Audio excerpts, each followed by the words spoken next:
Welcome back everyone to Pro vs New, a series where I and one of my friends who is new to zombies play 49 zombie maps with one bonus map at the end. And it's been a while, like the amount of people asking me when the next episode is, and well, it's today! But let's be honest, it hasn't been that long, right?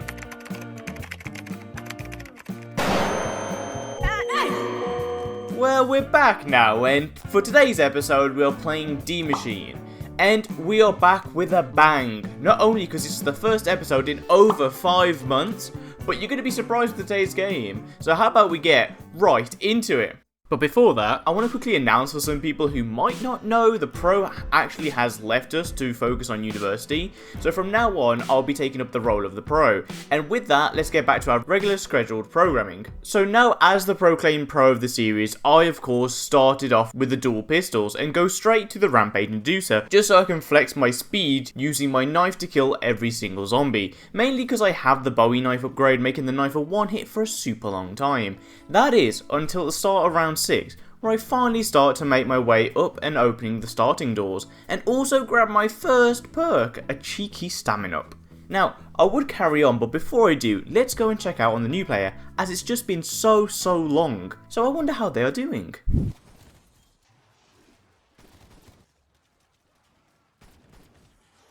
Wait, pause, round 16?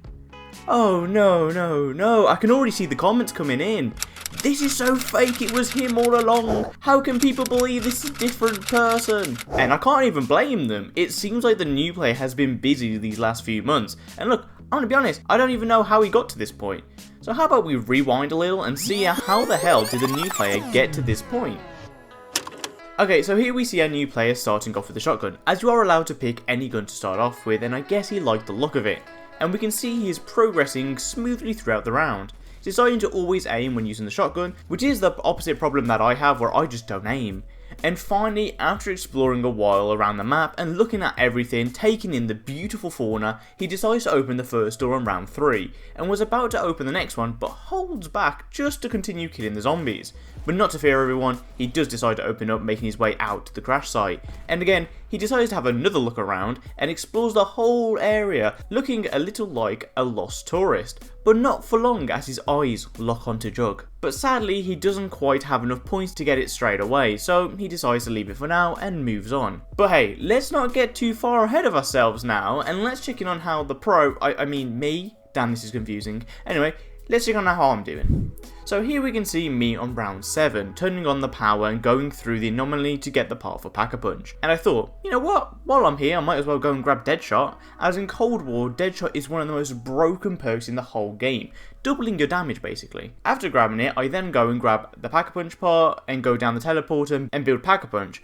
After doing that, I decide that's it, it's about time I go and get Jug. So I do the side Easter egg where we shoot a few orbs around this area that will teleport us to the exact same room, but this time with some dancing zombies. So I decide to show them the real reason why my middle name is Dance, proceeding to just leave them in shame after I break out my excellent dancing moves. Anyway, after getting Jug, I decide to pack my starting pistol and the DMR-14 that I got a while ago in the box. And you're probably wondering, why did I pack the DMR-14?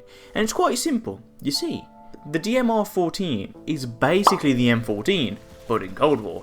And as I am indeed M14 gang, why wouldn't I? Wait a second. I just realised something. The new player has a shotgun, right? And I have the DMR-14, right? Is this proof that he's Olympia gang? Has he been converted? Who did it? Who corrupted the new player in these 5 months? You will not get away with it. And talking about the new player, this is enough of me, so let's go back and check in on him. But not before I grab a quick revive. Real quick. See what I did there? Quick revive.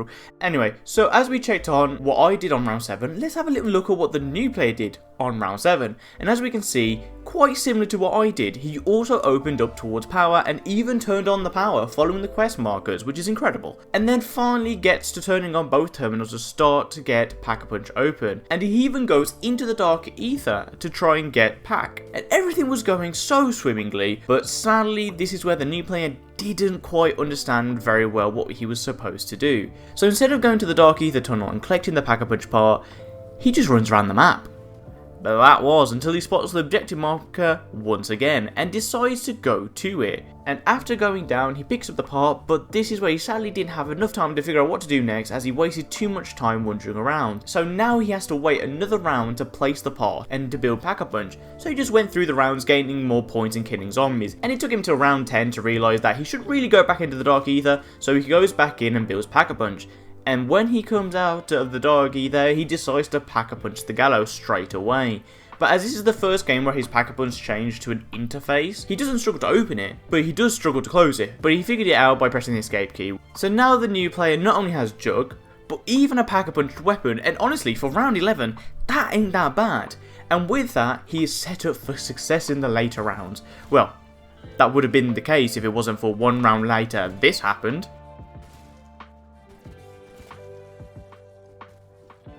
So let's get back to him in a while and let's see what I was up to around this time.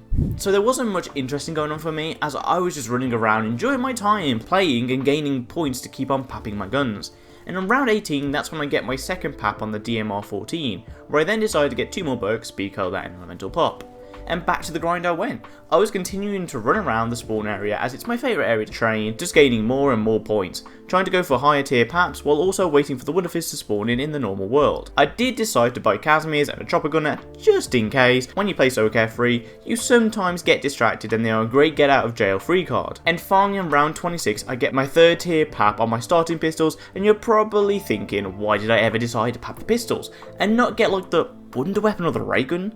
And you see, when doing these episodes, we don't really want to focus on doing the most ideal strat or the most optimal combos nor weapons. We are here to show different POVs with different experience with the game, and while doing so we also want to have fun, and that's why I decided to keep these below round 50, and also only have one attempt to keep it as close to what a real game would be.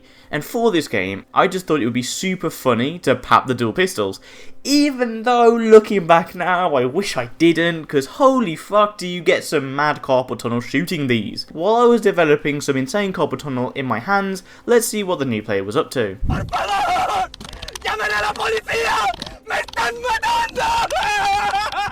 Well, I guess not so good, as this is the first time our new player's actually seen a special enemy type, so it's understandable that he's a bit stressed. But he knows what he has to do, kill or be killed. So off he goes chipping away at the Megaton, and luckily he has a packed weapon, so it flies through itself. But as soon as he thought it was finally over, boom, it splits, and now he has 2 green enemies chasing him around the map. And while chasing him, he runs down to Quick Revive area where he spots the beautiful glow of one perk he instinctively knows he should always get, and without a thought, he grabs it. Continue to run around and slowly kill the 2 halves of the Megaton, where after some terrible planning in the new player's brain, he decided to run straight into the Megaton half to begin a 1v1 fist fight to see who's boss. Well, it went as expected. But don't worry, he still has Quick Revive, but the thing is, he doesn't know how it works. I remember him asking me why he wasn't being revived automatically like in the old games, even though he has the blue drink, and I just said, tough luck. Nah, I'm joking, I'm not that mean. Well, maybe I am, but not today. Today I decided to be nice to him, so I told him that he had to kill a zombie to be revived. And honestly, even though I told him what to do, I thought this was the end of his attempt. Where he then, call it luck, call it skill, call it the zombie gods protecting the weak new player, because he pulls off a zombie kill reviving himself. And now we are reaching the end.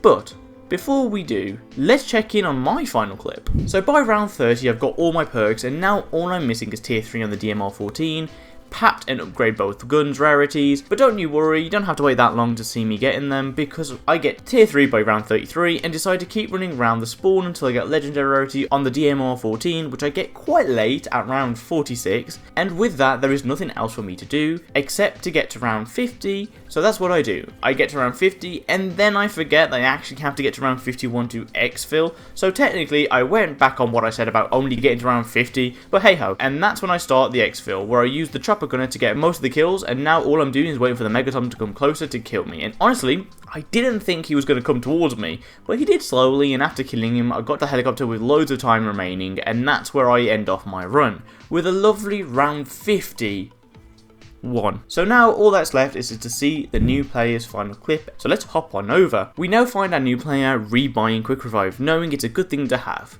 Now, one thing you might have noticed is that the new player has never gone to a crafting bench once, so he doesn't know that you can actually craft self-revives. But either way, he just keeps on going. And look, we even got to the start of the video. This is crazy, this is monumental for the new player. And this is the end, right? Like, round 16 is really good. But no, I fooled you. He goes one round further and gets to round 17 just to show off. But now it's the time where sadly he makes one of the biggest mistakes. And that is going to an area where he can't move around that well. Reason being is he still has troubles training zombies. But now, where is this place? Well, it's everyone's favourite camping spot at the Wonder Fizz. And this is where he goes down. But then again, he does have a quick revive. So all he has to do is get back up and run away. Even though the end is in sight, he at least learns after 1 hour of playing the game how to activate his field upgrade. Albeit by smashing every single key on my keyboard. But hey, something's better than nothing. And this is the end of a lovely round 17. So with everyone dead, let's check out the board. I got 381,940 points, and the new player got 44,990 points. I got 3,640 kills, and the new player got 403 kills. I got to round 51, and the new player got to round 17. So that's all for this episode. If you've enjoyed, please don't forget, like, comment, and subscribe. We've just recently hit 5,000 subscribers. So let's go for our next community goal of, drumroll please, 10,000! Yes, I might be small, but I sure do dream big. So let's do this, boys. I believe in you. And I'll see you guys in the next one. Bye!